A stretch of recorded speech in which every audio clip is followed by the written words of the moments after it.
रामचरितमानस, भगवान राम, इनके ऊपर में आप इस तरह की बातें कर रहे हैं, तो मुझे लगता है कि निश्चित रूप से ये जो मांग है एकदम सही है और इनकी सदस्यता तत्काल रद्द करनी चाहिए। रामचरितमानस को देश का प्रत्येक नागरिक बड़े सम्मान की दृष्टि से देखने का काम करता है, उसको मानने का काम करता है। तो ऐसे औचित्यपूर्ण बात करने का कोई मतलब नहीं। निश्चित रूप से निर्वाचन आयोग को इन पूरी चीजों को संज्ञान में लेकर इसमें चर्चा करनी चाहिए। और धर्म से संबंधित किसी भी धर्म का हो, किसी को भी अधिकार नहीं है कि उनकी बेइज्जती करें। ये कुछ मुद्दा है ही नहीं, इन्फेक्शियस है, इस पे मेरे हिसाब से चर्चा होनी नहीं चाहिए। एकदम सही मांग की है, रद्द करनी चाहिए। प्रभु राम पर अभी इन लोगों की राजनीति खत्म होगी तो अभी ये लेवल पर आ गए हैं कि प्रभु राम पर, रामचरितमानस पर हमारे घर जो कई हजार साल पूरा विश्व मान रहा है इस हिंदुत्व को, इस सनातनी विचार को, उस पर ये लोग आरोप प्रत्यारोप लगाने की कोशिश कर रहे हैं, हिंदुओं को बांट रहे हैं। ये इतनी ओछी रहा, ये तो दंगा फैलाने वाली बात है, ये तो हत्या करवाने वाली बात है। इन लोगों की सदस्यता डेफिनेटली रद्द होनी चाहिए। हम कह रहे हैं ये सब दंगा फैलाने, ये हिंदुओं को तोड़ के ये आतंकवादी गतिविधियां हैं। भाई क्या बात कर रहे हैं आप?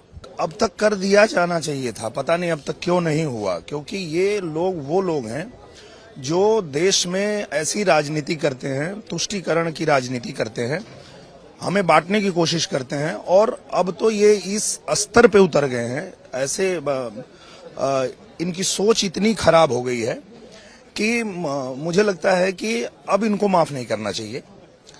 ठीक है, आप राजनीति कर रहे हो, पर किस के ऊपर राजनीति कर रहे हो?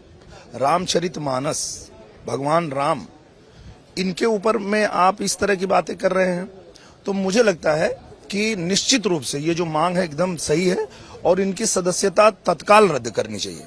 कि ये अनावश्यक प्रकार के विवाद खड़ा करने का काम करते हैं। रामचरितमानस को देश का प्रत्येक नागरिक बड़े सम्मान की दृष्टि से देखने का काम करता है, उसको मानने का काम करता है। तो ऐसे औचित्यपूर्ण बात करने का कोई मतलब नहीं। लेकिन जो लोग सवाल उठा रहे हैं वो कहते हैं कि इसमें जातिगत विभेद किया गया है, उस पर टिप्पणी की गई है और उस विवादित हिस्से को हटाया जाना चाहिए रामचरितमानस से। ये सब चीजें ऐसी चीजें हैं जिनका कोई मतलब नहीं।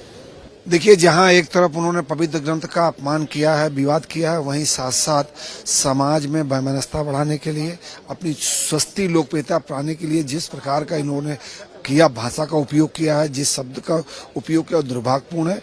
निश्चित रूप से निर्वाचन आयोग को इन पूरी चीजों को संज्ञान में लेकर इसमें चर्चा करनी चाहिए।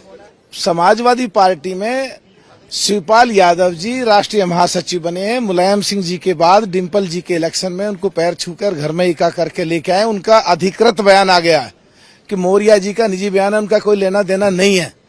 और जो वो पहले भी जो हमारे साथ बीएसपी में थे, एक दिन संचालन कर रहे थे, लाखों की भीड़ सामने थी, वो बोल गए कि आरएलडी को सपोर्ट करो। वो क्या कहते हैं क्या नहीं कहते हैं मुझे नहीं पता।